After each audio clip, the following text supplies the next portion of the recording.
जय जवान जय किसान। सम्मानित देशवासियों, न जाने भारत के अलग अलग राज्य, अलग अलग भाषा, अलग अलग विचार, अलग अलग खेती के लोग इस देश में काम करते हैं। एक गंभीर विषय जो आज मैं आपके सामने रखना चाहता हूं, हो सकता है कि ये वीडियो थोड़ा बड़ी हो, लेकिन सुनना जरूर। क्या मध्य प्रदेश के छतरपुर जिले में जो किसान पिछले 11 दिन से चिता बना के पानी के अंदर इस देश की सरकारों से गुहार लगा रहे हैं कि हम लोग जमीन देना नहीं चाहते, और यदि हम लोग जमीन देना चाहते हैं तो हम चाहते हैं कि हमें एक अच्छा मुआवजा मिले, यदि हमारे लिए कहीं विस्थापित होने की व्यवस्था है तो हमें अच्छा घर मिले जहां हम अपने बच्चों को पढ़ा सकें, अपने बच्चों के जीवन को अच्छी तरीके से निर्वहन कर सकें।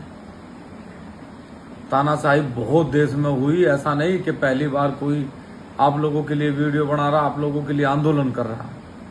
ये देश आंदोलनकारियों का है, आंदोलनकारियों का था और हमेशा आंदोलनकारियों का रहेगा।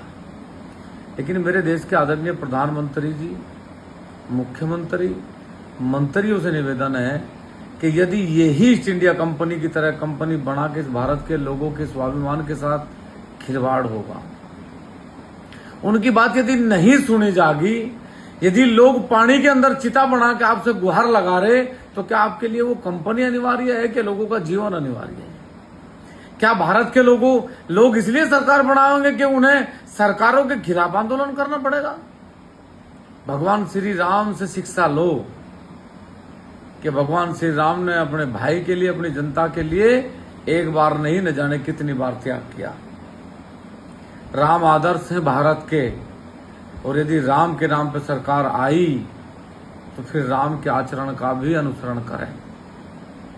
उन किसानों की गलती ये नहीं कि उन्होंने वोट देकर सरकारें बनाई, उनकी गलती ये है कि वो गलती पे एक हमेशा इस देश के लिए, अपने स्वाभिमान के लिए, अपने बच्चों की शिक्षा के लिए लड़ते रहे, और वो हमेशा वोट देते रहे, सरकारें बनती रही, और उनके लिए हमेशा गड्ढे में गिरने का काम होता रहा।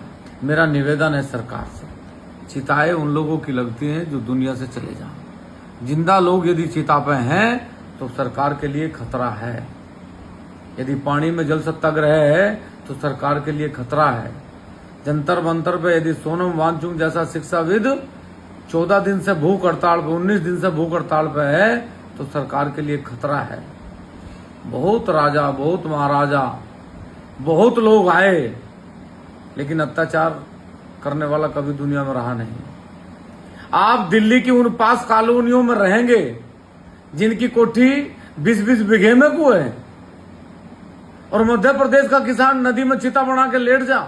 और आप लोग एक बार ये भी विचार न करें कि कंपनी जरूरी नहीं है साहब, जरूरी है भारत के हर एक नागरिक का जीवन, हर एक नागरिक की शिक्षा, हर एक नागरिक का स्वास्थ्य, हर एक नागरिक की सुरक्षा। यदि आपको ऐसा लगे कि मेरी बात में कुछ बात दम है, तो आपके लिए कंपनी जरूरी नहीं है, नदी जोड़ो अभियान जरूरी नहीं है, क्योंकि नदियों से हमारा वजूद था, हमारा वजूद है और हमेशा रहेगा।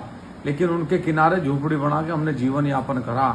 हमें विस्थापित करने के नाम पे, मुआवजे के नाम पे उजाड़ने का काम न करे सरकार। मैं अपनी बात इसलिए लंबी कह रहा हूं क्योंकि ये बात तभी आपकी समझ में आओगी जब इसे मैं लंबी कहूंगा।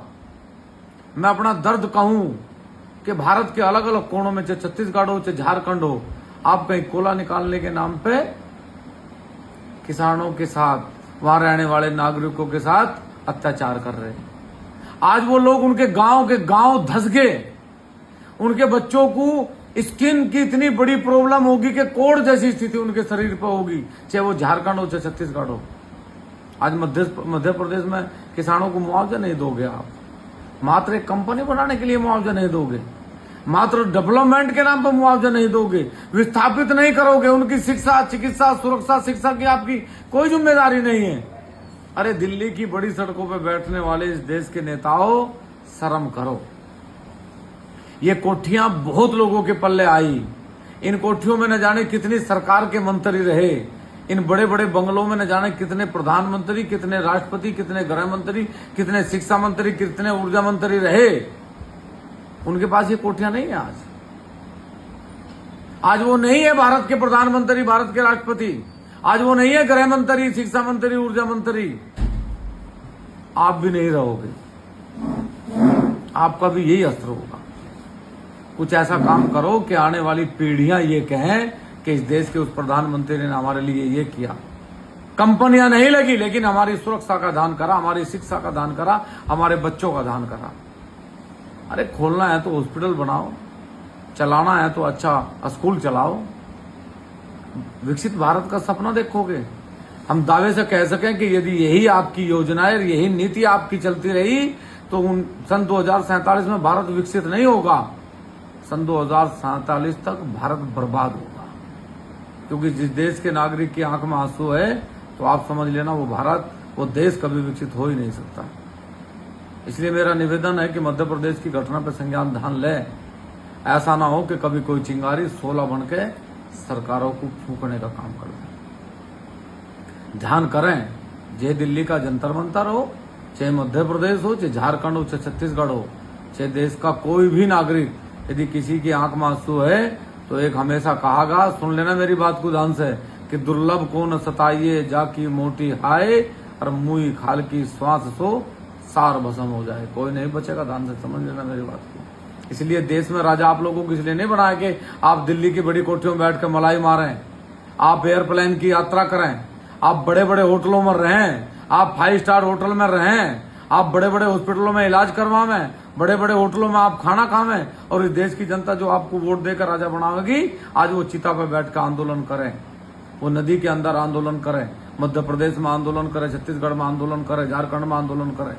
ऐ देश की क्रूर सरकार, ये समझो कि राम के नाम पर आने वाली सरकार यदि राम का अनुसरण नहीं करेंगी तो खरदूषण की तरह मारे जाओगे। जय हिंद, जय भारत, जय जवान, जय किसान।